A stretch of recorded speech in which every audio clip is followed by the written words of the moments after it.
प्रधान अध्यापक महोदय, विद्वान शिक्षकगण एवं मेरे बहादुर साथियों, मैं कैडेट उत्कर्ष आज के इस अंतर सदन वाद विवाद प्रतियोगिता में आप सभी का हार्दिक स्वागत करता हूं। प्रतियोगिता पक्ष और विपक्ष में आयोजित की गई है। जैसा कि आप सब जानते हैं, इस प्रतियोगिता का शीर्षक है राजनीतिक हस्तक्षेप से त्रस्त शिक्षा व्यवस्था। मैं प्रतिभागियों को आमंत्रित करना चाहूंगा और पहले प्रतिभागी सबके प्यारे कैडेट शशांक जो जल हाउस का प्रतिनिधित्व करेंगे। आदरणीय डायरेक्टर महोदय, डिप्टी डायरेक्टर महोदय, निर्णायकगण, अध्यापक, समस्त शिक्षकगण एवं मेरे प्रिय सहपाठियों, आज मैं शशांक कुमार जल हाउस का प्रतिनिधि इस वाद विवाद प्रतियोगिता जिसका शीर्षक राजनीतिक हस्तक्षेप से त्रस्त शिक्षा में आप सभी के सामने अपने विचार प्रस्तुत करने जा रहा हूँ। राजनीति और शिक्षा दोनों आपस में जुड़े हुए हैं। यह देखा गया है कि शिक्षा व्यवस्था में बहुत सी चीजों का मेल है। उसमें अध्यापक, छात्र, अन्य कर्मचारी एवं शिक्षक आते हैं। राजनीति के कारण हमारी शिक्षा पर बहुत बुरा प्रभाव पड़ता है। आजकल कुछ अनपढ़ लोग हमारे देश के नेता बन जाते हैं जब वे खुद शिक्षित नहीं है। नए नए राजनेता आते हैं और आगे नई नई राजनीतियां बनाते हैं, जिसके कारण से छात्रों में हड़बड़ी मच जाती है। हमारे देश का भविष्य आजकल की युवा पीढ़ी है। आजकल की राजनीति को देखकर मेरे मन में एक पुराना गीत याद आता है, राम ना करे मेरे देश को कभी भी ऐसा नेता मिले, राम ना करे मेरे देश को कभी भी ऐसा नेता मिले जो आप भी डूबे, देश भी डूबे, जनता को भी ले डूबे।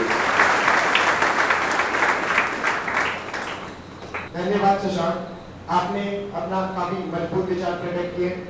नमस्कार डायरेक्टर महोदय, डिप्टी डायरेक्टर महोदय, शिक्षकगण और अन्य मेरे साथी। मैं राज जल हाउस के प्रतिनिधि आज इस वाद विवाद प्रतियोगिता में विपक्ष की ओर से अपना विचार प्रस्तुत करने जा रहा हूँ। आने वाली नई युवा पीढ़ी अनुभवी, दृढ़ और मानसिक रूप से मजबूत बन रहे हैं।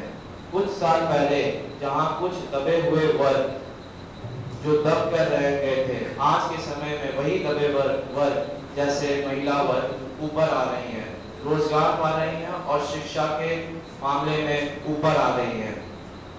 इस क्षेत्र में हमारी सरकार भी अच्छी तरीके से नई नई नीतियां ला रही है, जैसे बेटी बचाओ बेटी पढ़ाओ, जिसके कारण आज हमारे देश में उनकी शिक्षा दर 65% से 70% पहुंच चुकी है।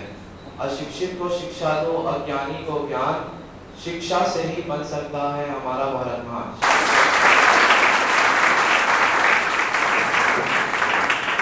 धन्यवाद कैडेट रॉनक। जिस देश का नेता शिक्षित है वो देश विकसित है। अब मैं आमंत्रित करना चाहूंगा वायु हाउस की ओर से आदित्य गौतम जो शीर्षक के पक्ष में अपने विचार प्रस्तुत करेंगे। आज मैं आदित्य गौतम वायु हाउस का प्रतिनिधि इस वाद विवाद प्रतियोगिता के विषय राजनीतिक हस्तक्षेप से त्रस्त शिक्षा के पक्ष में अपने विचार प्रस्तुत करना चाहता हूँ। जैसा कि आप सभी जानते ही हैं कि राजनीति शिक्षा में प्रवेश करती जा रही है, जो कि एक चिंता का विषय भी है। पर ये राजनेता उन विद्यार्थियों को नहीं देख रहे हैं जिनका भविष्य खराब होता जा रहा है। ये राजनेता इन सब से वोट तो मांग ही लेते हैं, परंतु वो सुविधा नहीं पहुंचा पा रहे हैं जिस चीज के लिए इनको चुना गया था। जरूरी नहीं कि रोशनी चिराग से ही आती हो, जरूरी नहीं कि रोशनी चिराग से ही आती हो, शिक्षा से भी घर रोशन किए जाते हैं। धन्यवाद। जय हिंद।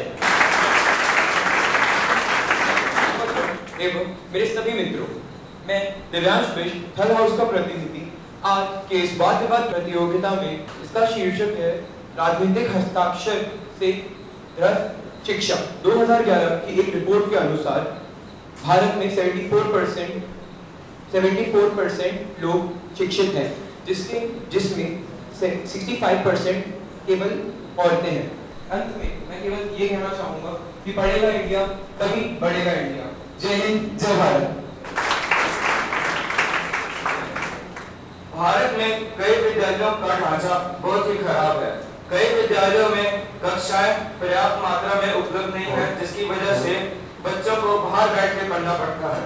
सरकारी विद्यालयों में सफाई कर्मचारी नहीं आते, जिसकी वजह से सफाई नहीं हो पाती और स्वच्छता बहुत कम होती है।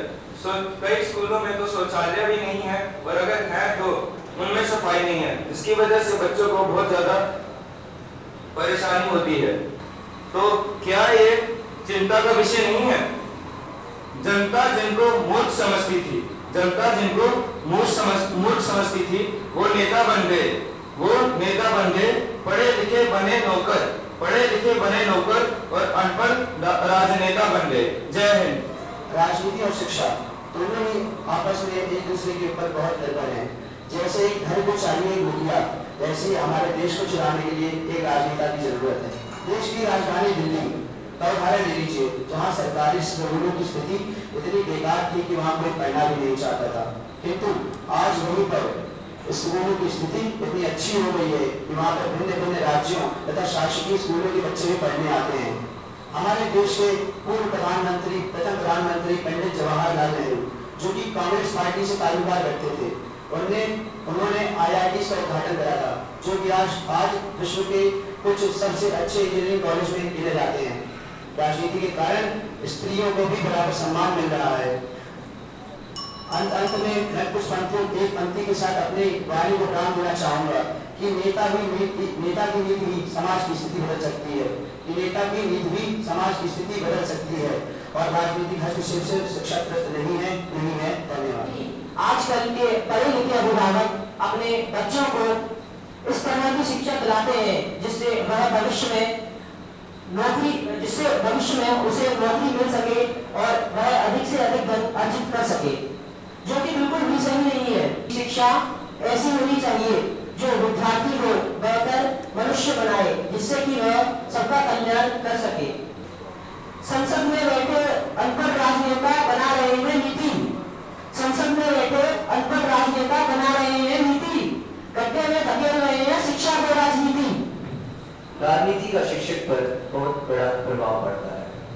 कई गरीब नेता जिन्हें खुद शिक्षा प्राप्त नहीं हुई, वो ही एक गरीब छात्र का दर्द समझ सकते हैं। गरीब से गरीब छात्र को भी सर्वोत्तम शिक्षा प्राप्त हो। राजनीति के कारण छात्रों को मौका मिलता है कि वो सबके सामने आए और अपने विचार को तथा अपने सोच को सबके सामने निडर होकर प्रकट करें। राजनीति की वजह से शिक्षा पर बहुत बुरा प्रभाव पड़ता है।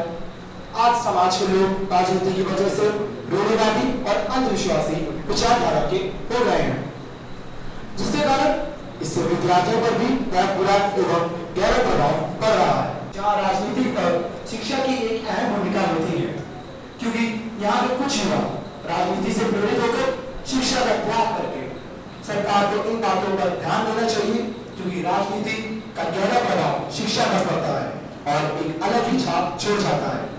डिग्री लेकर रिक्शा खींचे आज युवा बाजारों में, अंतर नेता दौड़ पड़े हैं महंगी महंगी कारों में। शुक्रिया। जय हिंद, जय भारत। जैसे जैसे समय की घड़ियां बीतती जा रही है, हमारा कार्यक्रम और ज्यादा रोमांचक होता जा रहा है। इसी क्रम में अब मैं आमंत्रित करना चाहूंगा व्हाइट हाउस के प्रतिनिधि कैडेट आदित्य दुबे को। नई शिक्षा नीति 10+2 सिस्टम को 5+3+3+4 के संरचना के साथ बदल देता है, जिसमें 12 साल की स्कूली शिक्षा और 3 साल की प्री स्कूलिंग होती है। इस प्रकार बच्चों को पहले चरण में स्कूली शिक्षा का अनुभव होता है। जिस समाज में एक राजनेता नहीं होता, उस समाज का विकास मुश्किल ही होता है। धन्यवाद। जय। आज की स्थिति में हमारे गांव में अच्छे विद्यालय न होने के कारण हमारे विद्यार्थियों को अच्छी शिक्षा नसीब नहीं होती, और उस अच्छी शिक्षा नसीब न होने का कारण है जो केंद्र सरकार हमारे लिए पैसे भेजती है, जो राज्य सरकार हमारे अच्छे के लिए पैसे भेजती है, उसको सब नेता लोग खा जाते हैं। सत्ता के नशे में इतने चूर है मेरे नेता कि मेरे देश को अपनी रियासत समझ बैठे हैं।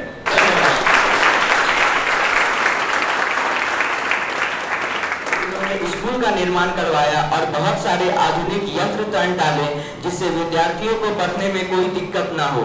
आज वो बड़े से बड़े निजी संस्थानों से उच्च शिक्षा प्राप्त करवाते हैं। दिन प्रतिदिन शिक्षा दर में बढ़ोतरी देखने मिल जा रही है। अगर हम साल दर साल हुए जनगणना की बात करें तो भारत ने बहुत अच्छा किया है, क्योंकि अभी भारत एक प्रगतिशील देश ही है। विद्या ददाति विनयम विज्ञान की आतु पात्रताम पात्रत्वा धन आत्मूर्ति धनात् धर्मः तथा सुखम। अर्थात विद्या से विनय की प्राप्ति होती है, विनय से पात्रता की प्राप्ति होती है, पात्रता से धन की प्राप्ति होती है, धन से धन की प्राप्ति होती है और धर्म से ही सुख की प्राप्ति होती है। धन्यवाद।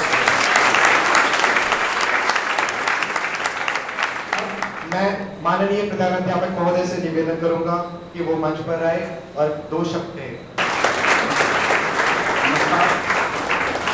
आदरणीय डायरेक्टर महोदय, डिप्टी डायरेक्टर महोदय, staff members, my dear student, जितने भी पार्टिसिपेंट्स हैं उनका धन्यवाद अदा करना चाहूँगा।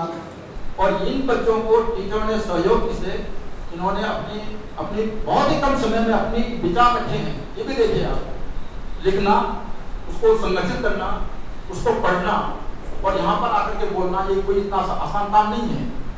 तो इन बच्चों ने ये साहस दिखाया है, मैं आप सभी का धन्यवाद अदा करना चाहूँगा। जो आपका टॉपिक था राजनीतिक हस्तक्षेप, इतना लैंग्वेज बड़ी टिपिकल है। राजनीतिक अलग है, हस्तक्षेप अलग है और त्रस्त अलग है, 3 शब्द हैं ये। राजनीति आपको पता है कि राजनीति क्या है, हस्तक्षेप इंटरफेयर, और त्रस्त शिक्षा, जिस शिक्षा का ना मूल्य है, ना इधर है ना उधर है।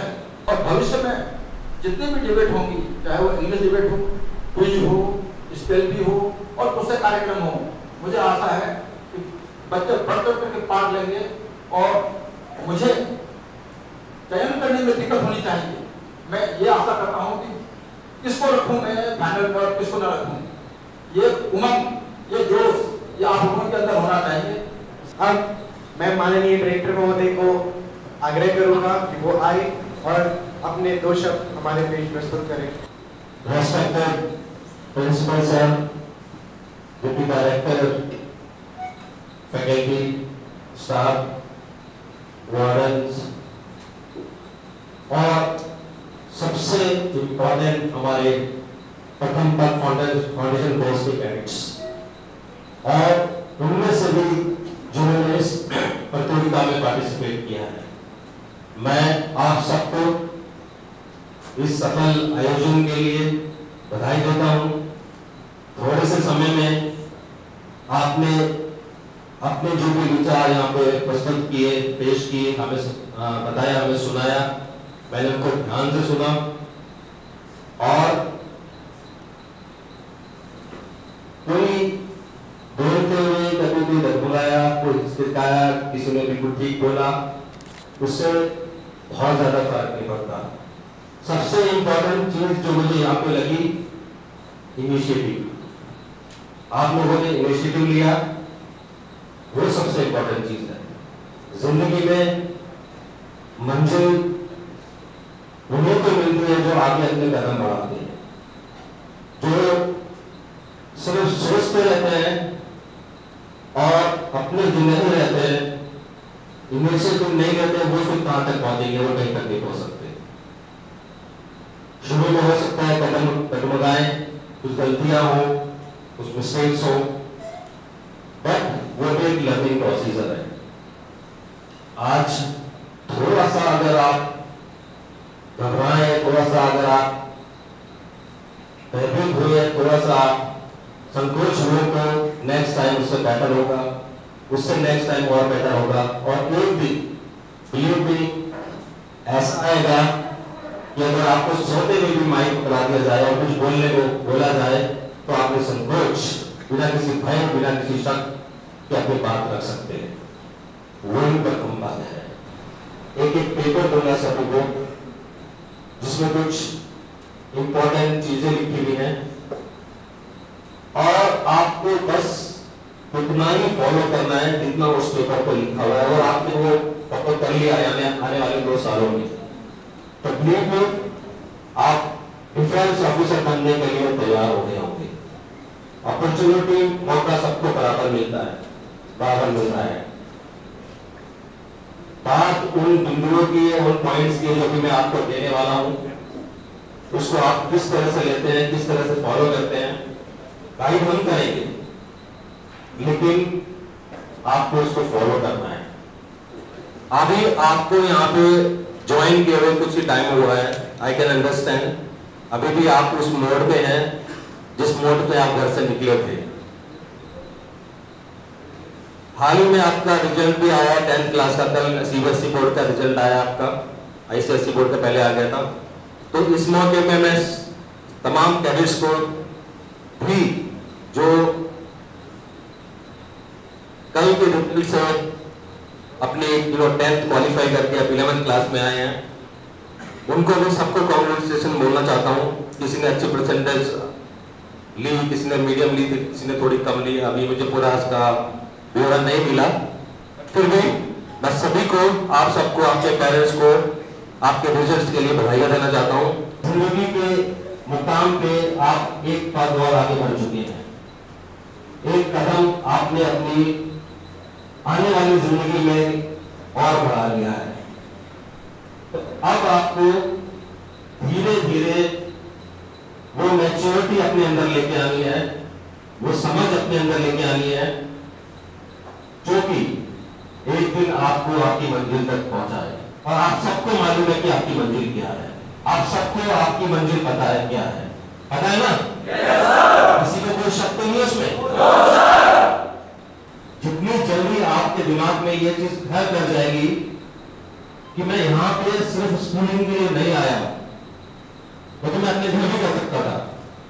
मैं यहाँ पे कुछ बनने के लिए आया हूँ, एक डिफेंस ऑफिसर बनने के लिए आया हूँ, एक मर्चेंट नेवी का ऑफिसर बनने के लिए आया हूँ। मैं अपने शरीर को, अपनी सोल को, आत्मा को उस माहौल में ढालने के लिए आया हूँ, उन सितारों का, उन स्टार्स का बोझ उठा सके, उतने मजबूत बोझ अपने कंधे करने हैं, उसके लिए आया हूँ। सेंस ऑफ रिस्पॉन्सिबिलिटी जिस दिन भी आपके अंदर आ जाएगी, सही और गलत का फर्क जिस दिन भी आपके अंदर आ जाएगा, उस दिन से कहानी चेंज होना शुरू हो जाएगी। ये चीज ध्यान रखना, सिर्फ एक ही सिंपल सा रास्ता है। हर एक बच्चे को, जितने भी यहाँ पे कैडेट्स बैठे हैं, ये मान के चलो, ये ठान के चलो कि आपको पार्टिसिपेट करना है। हमारे लिए मुश्किल पैदा हो जाए कि हम किसको ले किसको ना ले। इनिशिएटिव, जैसे कि मैं कहा आपको, इनिशिएटिव ये आपको लेना है। आयुष शर्मा, थल हाउस, एंड प्रतीक कश्यप।